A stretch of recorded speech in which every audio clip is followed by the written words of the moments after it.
What if the boldest message of leadership was never spoken but quietly carried by hand?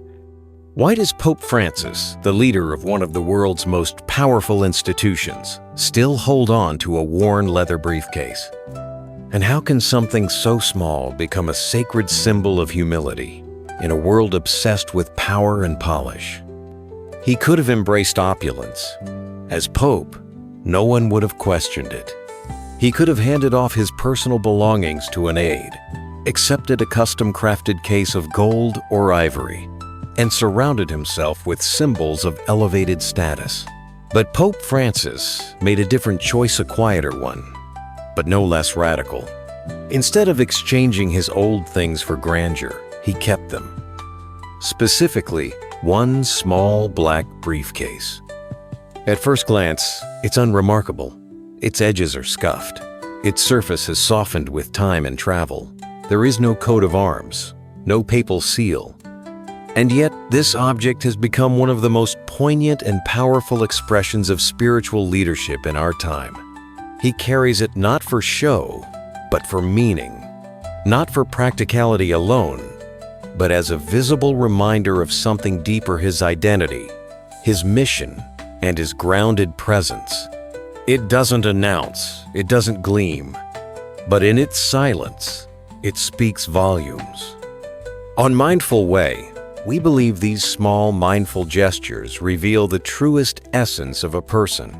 Today, we take a closer look at this unassuming bag knot to admire the object itself, but to discover what it symbolizes about purpose, humility, and conscious living. Let us begin where most people overlook, in the ordinary, and see how, in the hands of a mindful soul, even a briefcase becomes a parable. From the outside, it's just a bag. But in the hands of Pope Francis, it becomes a mirror, a reflection of what he chooses to carry, and more importantly, what he chooses not to leave behind. Becoming Pope changes everything. Overnight, a man becomes not just a religious figure, but a global symbol. He is given not only titles and robes, but access to the oldest, most venerated institution in the Western world. A fortress of ceremony, tradition, and reverence opens to him. Guards salute, advisors stand ready. Doors that were once distant now swing wide. But amid this rise in stature, Pope Francis made a quiet yet radical decision. Not everything would change. And one of the most striking examples of that decision was the choice to keep his old briefcase. This wasn't an oversight. It wasn't nostalgia. It was resistance, as subtle but firm against the seduction of luxury. At a time when many expected him to embrace the trappings of office to accept a new bag, to let someone else carry his weight, gently declined. Not with a speech, but with a simple act. He kept carrying his own briefcase. What does this tell us? It tells us that he hasn't forgotten where he came from, that he still sees himself as a servant, not a sovereign. That status, in his eyes, does not absolve one from simplicity. With each step, as the black leather sways by his side, it whispers a quiet truth. Let me carry this myself. Because to carry that briefcase is to carry more than papers or books. It's to carry memory, to carry mission, to carry meaning. He holds it not just in his hand, but in his heart. And yet, there's something even deeper behind this decision. Not just a refusal to upgrade, but a declaration about the spiritual power of simplicity itself. In holding onto that humble bag, Pope Francis isn't just remembering his root, she's challenging the very culture that crowns image over essence. We live in a world where appearance has become its own form of currency.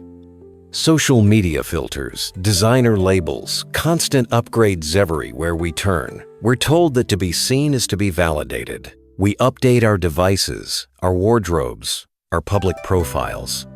We curate, we edit, we brand. But what if the deepest form of worth doesn't need to be polished? Pope Francis reminds us that presence is more powerful than presentation. That dignity is not draped in fabric or framed in gold. That being real quietly, humbly, intentionally is more impactful than 1,000 hollow displays. His old briefcase is not merely an accessory.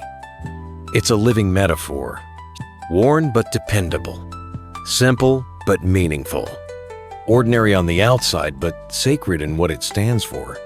He doesn't carry it to impress. He carries it to ground himself. It tells us, you do not need to shine in order to matter. You do not need to perform to be respected. You do not need extravagance to live with purpose. You simply need to show up with intention, because simplicity, when chosen, is not less. It is more room for grace, more space for clarity, more strength in every step. And yet, this simplicity isn't passive. It's a quiet defiance, a deliberate act of spiritual resistance. That's the quiet brilliance of simplicity. It doesn't shout, yet it transforms. And Pope Francis's briefcase? It transforms expectations, one step at a time. To the untrained eye, it's just a bag. A simple object, containing mundane things. A razor, a prayer book, perhaps an agenda or two. But for those who look deeper, who look mindfully, it holds something far greater. It carries a revolution. Not a violent one, not a political one, but a sacred rebellion against excess, against elitism, against the notion that to be revered, one must be untouchable. In every worn crease, that briefcase carries the weight of a countercultural message that holiness does not wear a crown, that compassion cannot be manufactured. That authenticity is far more divine than any title. It carries memory of early subway rides through Buenos Aires, of footsteps echoing down the hallways of poverty-stricken neighborhoods, of whispered prayers exchanged with strangers in silence. And in that, the bag becomes more than leather and stitching. It becomes a thread, a living, breathing, Bridgeting the Francis of today to the Jorge Bergoglio of yesterday. It is where his humanity meets his holiness. And maybe that's what true leadership really is. Not rising above, but walking beside. Because sometimes, it's not the grandeur that defines a leader, it's the grace to carry something humble and to carry it still. So the next time you feel the pull to keep up appearances, to trade depth for display, or to let go of what once kept you grounded, pause. Just pause. And remember the man in white, a man who could command grandeur with a gesture, but instead chooses to carry a worn black briefcase in his own hands. He doesn't carry it to prove a point. He carries it to stay rooted. He carries it not because he has to, but because he knows that when we let go of the unnecessary, we finally make room for what truly matters. That briefcase may hold papers, a razor, and a book, but it also holds a truth. That love doesn't need to shine. That humility doesn't need to shout. That presence, when intentional, becomes its own kind of power. And maybe, just maybe, there's something in your own life, a small object, a quiet habit, a long-held value that you've kept, not because the world sees it, but because it holds a piece of you. At Mindful Way, we believe that those small, sacred things shape who we are. If this story moved you, share it. Let it ripple into other hearts that may need a reminder that simplicity is not just beautiful, it's brave. Subscribe to Mindful Way, where stories aren't just heard, they're felt, where meaning matters more than noise. Leave us a comment. Tell us, what's something you carry not for image, but for meaning? And if you're ready for more stories that whisper rather than scream, our next video is waiting. It might just be the quiet answer your soul didn't know it needed. Thank you for watching. Stay mindful. Stay true. Let's keep walking this gentle path together.